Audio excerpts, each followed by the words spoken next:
Hey, small group leaders. Just wanted to jump back in and continue in our series of what we've been talking about with regards to cultivating authentic community within our Youth at the Crossing small groups. I gave you 3 words about 2 weeks ago. It was reach, refine, and reinforce. And last week we talked more about reach. We talked about a 2-week challenge where we reach every single student who's on our database. And that's our goal. We want to cast the net and we want to reach as many students as we possibly can. But the truth is, in ministry, is oftentimes there's a balance between inclusive opportunities and exclusive opportunities. And we ride that balance really finely because both are very profitable. Inclusive are events or programs that we want everyone to come to. Come on, be a part of this. Come to this thing. We create programs where anyone is welcome. We create events that are specifically designed for students to bring friends. Those are all very inclusive spaces. But if as a ministry we never create exclusive spaces, then we're going to struggle to create really deep, authentic communities where students feel safe and heard. And that's what our small groups can ideally be. Both inclusive and yet also at times exclusive. And that's what Refine is. And so I want to talk about that a little bit more. The first clear point with Refine actually comes on the tail end of Reach. As you're reaching out to students or families, you're going to find that some of the students are really excited to jump in.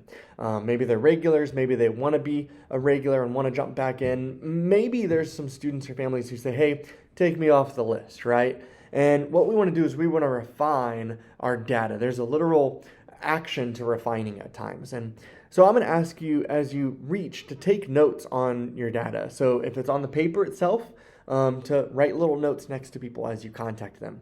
I will even make a note when I contact them. I'll put the date down in text or call to remind myself that I've reached out to them.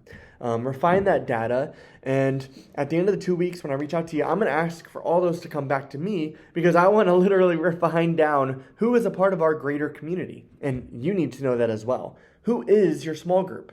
And that's healthy for you to know so that you can move forward with the continued space that you need as a community. So update that information, send it to me, and we're going to refine our data as we go. Now, the other idea with Refine is being able to create healthy, exclusive spaces as a small group.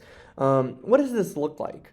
I think over the next 2 months, I would challenge you to create healthy, exclusive spaces. That might look like a group message, right? Where you as a group of girls or as a group of guys, maybe you have a group text message. Maybe it's a group Facebook message, right? Whatever it might be, create a group space for communication. Now, for middle schoolers or especially younger middle schoolers, that might be a group communication between you and the parents. And that's perfectly fine. You just need to know that you can contact and reach your group in a healthy and effective way. And so I encourage you to do that.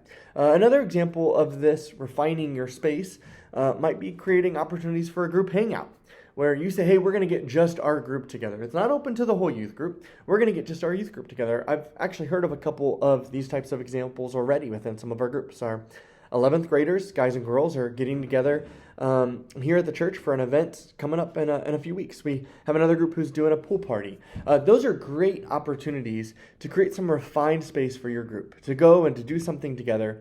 And it just says, hey, this is just for us. It's just for our group. And that's not to be mean to other groups or other students. It's just saying that this is for our group. And students love that. They like that type of space because it makes them feel special. It makes them feel invested in.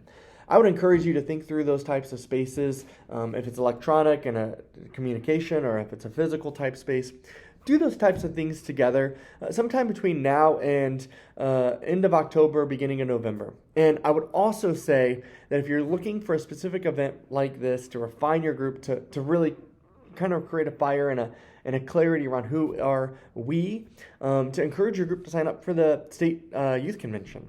That's coming up in November. We're going to be announcing that over the coming weeks. And so encourage your students to register for that. That's a group experience that you guys can do all together.